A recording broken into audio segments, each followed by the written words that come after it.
It was a regular afternoon for Marcus, a dedicated firefighter who had spent the morning saving lives and battling dangerous fires.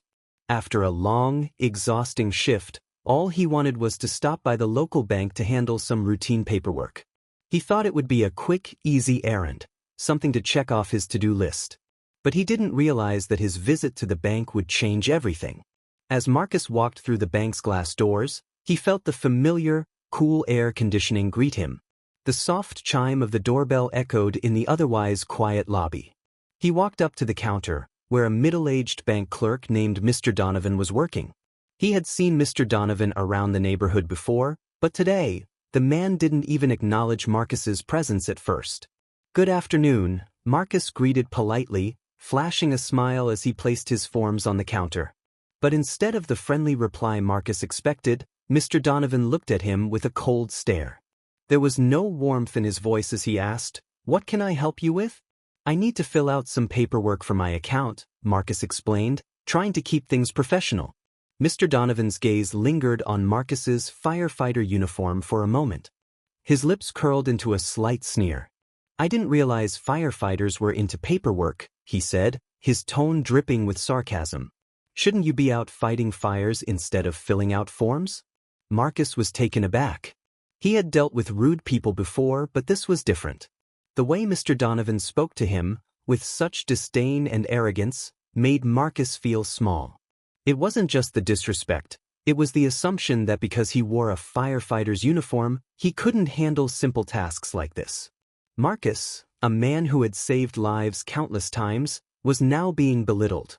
"Sir, I'm just here to take care of some paperwork," Marcus said, trying to stay calm and professional. He wanted to finish this quickly and leave. But Mr. Donovan wasn't done yet. He glanced at the forms without touching them, dismissing them as if they weren't important. "I don't think you understand what you're doing," Mr. Donovan said with a laugh. "You're just a firefighter, after all. These kinds of things are for people who actually understand money, not someone who's used to running into burning buildings." Marcus's face tightened. He felt the sting of the insult. But he wasn't going to let it show. He was used to prejudice. He had been judged before, for both the color of his skin and his job. He had learned to ignore the hate, to keep moving forward. But it was hard. Harder than it should have been. "Sir, I'm just here to complete this task," Marcus repeated, trying to stay composed. Mr. Donovan smirked, clearly enjoying his ability to get under Marcus's skin. "Yeah, well, maybe next time you should stick to saving cats from trees instead of trying to handle important paperwork." The words were harsh, and the anger inside Marcus began to bubble up. But he knew that reacting wouldn't help. He forced himself to take a deep breath. He was a professional. He was trained for this. Before Marcus could respond, another customer, who had been quietly waiting in line, spoke up. "Hey, what's your problem, man?" the customer said, stepping forward. "You don't talk to people like that just because of their job or what they wear." Mr. Donovan turned and snapped at the customer, his face reddening. "Mind your own business," he growled. But the damage had already been done. The tension in the air was thick, and Marcus could feel the eyes of everyone in the bank on him. With a deep breath, Marcus made the decision to leave. It wasn't worth it. It wasn't worth arguing or stooping to Mr. Donovan's level. He took his forms, turned on his heel, and walked out of the bank, the door's chime ringing in his ears as he left. His mind was racing. Why did people feel the need to judge others? He had been saving lives for years, running into burning buildings without hesitation, risking everything to help people. Yet today, he was being treated like nothing more than a stereotype, simply because of his uniform. It didn't matter how many people he saved or how hard he worked. He was still a target for prejudice. But just as he started to push these thoughts away, a sharp ringing broke through the haze of his mind. The call came in from dispatch. There was a fire at the very same bank. Suspense builds. The call to action. The news hit Marcus like a punch to the gut. His heart dropped as he heard the details. A fire had broken out inside the bank. People were trapped. The flames were spreading rapidly. Without a second thought, Marcus jumped into action. His training kicked in, and within seconds, he was in his fire truck with his team, heading straight back to the bank. The streets that had seemed so calm only moments ago were now filled with chaos. Police sirens and the wail of fire trucks filled the air as they raced to the scene. As Marcus and his team arrived, the sight was worse than he had imagined. The bank was engulfed in flames, thick black smoke billowing from the windows. People were standing outside, crying, shouting, helpless to do anything. Inside, the fire raged. Marcus didn't hesitate. He grabbed his gear, his mind already focused on what needed to be done. People's lives were at stake, nothing else mattered now. He didn't think about the insults, the judgment he had just faced. He pushed those thoughts to the back of his mind and moved forward. His job wasn't about petty fights. It wasn't about what people thought of him. It was about saving lives, and that was exactly what he was going to do. As he ran toward the building, he couldn't help but wonder, would Mr. Donovan be inside? Would he be one of the people Marcus needed to save? As Marcus approached the burning bank, the thick smoke seemed to swallow up everything around him. The fire was already intense, and the heat from the flames could be felt even from a distance. People were standing outside, staring helplessly at the building, not knowing what to do or how to help. Marcus didn't have time to think. He knew his job, and he moved with focus and speed. He and his fellow firefighters quickly suited up and grabbed their hoses, rushing toward the building. The fire was dangerously close to consuming the entire structure. With every step, Marcus felt the weight of the situation. He had to save as many people as possible and fast.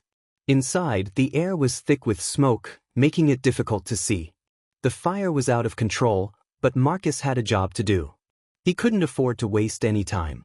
As he made his way through the smoke-filled halls, he could hear the distant sounds of people coughing and calling for help.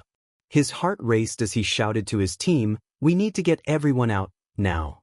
His voice echoed through the chaos, trying to calm the frightened people trapped inside. The scene inside was chaos. People were stumbling through the dark, barely able to breathe from the smoke. They were terrified, frozen in fear, unsure of where to go or what to do. But Marcus knew exactly what he needed to do. His training had prepared him for moments like this. "Stay calm, stay close to me," Marcus yelled as he guided people toward the exit. He didn't care who they were, he didn't even think about their backgrounds or whether they had been kind or rude to him in the past. His job was to save them. As Marcus moved through the building, he suddenly heard a voice, weak and trembling, calling out to him. "Help, please, help." It was Mr. Donovan. The bank clerk, the man who had mocked him earlier, was now on his knees, coughing and struggling to breathe. He was trapped in the back office, unable to find his way out. Marcus's heart skipped a beat. It was hard to ignore the way Mr. Donovan had treated him just hours before. The insults, the harsh words. But right now, that didn't matter. People were in danger, and Marcus was the one who could save them. Without hesitation, Marcus rushed toward the sound of the voice.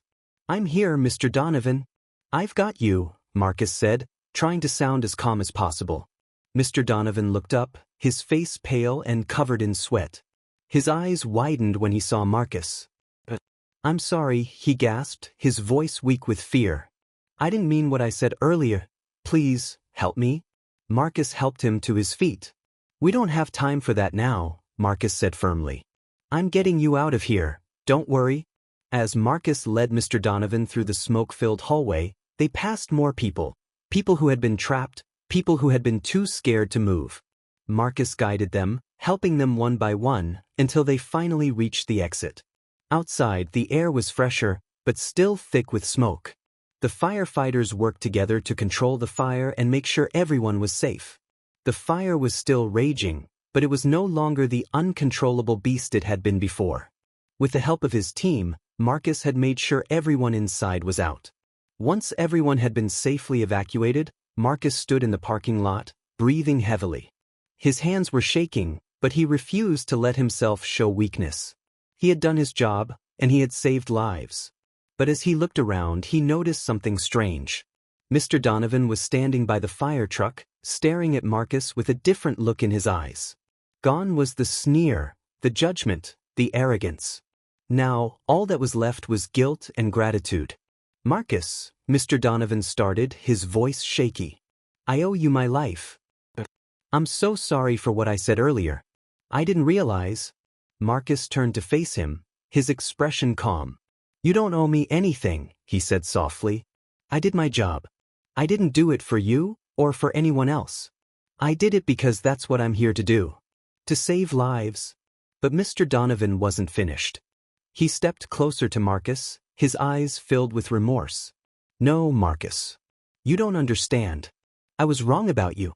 I judged you for something I didn't understand. But today, you showed me what it means to be truly brave. I was rude, and I treated you like you were less than me. I see now that you're the one who's truly strong. You're a hero. Marcus paused for a moment, his heart heavy with emotions. He had heard these kinds of apologies before, but something about Mr. Donovan's sincerity made him feel differently. It wasn't just an apology, it was a realization, a moment where the man had understood what he had done wrong. I'm just doing my job, Marcus said, his voice quiet. But thank you. That means a lot. As Marcus walked away, his mind was still buzzing with everything that had happened. The fire had been terrifying, but in the end, he had done exactly what he was trained to do, save people, no matter who they were or what they had said. But what struck him the most wasn't just the fire. It was that in the heat of that moment, he had been able to let go of all the hurt and the insults and do what was right. As he left the scene, he saw the other firefighters, exhausted but proud of what they had accomplished. But Marcus knew something that they didn't. He had saved lives, he had done his job. But today, he had also taught someone a lesson, not just about bravery, but about the importance of forgiveness. And as he walked into the quiet of the night, Marcus couldn't help but smile to himself. He hadn't just fought fire today. He had fought prejudice, judgment, and hate. And he had won.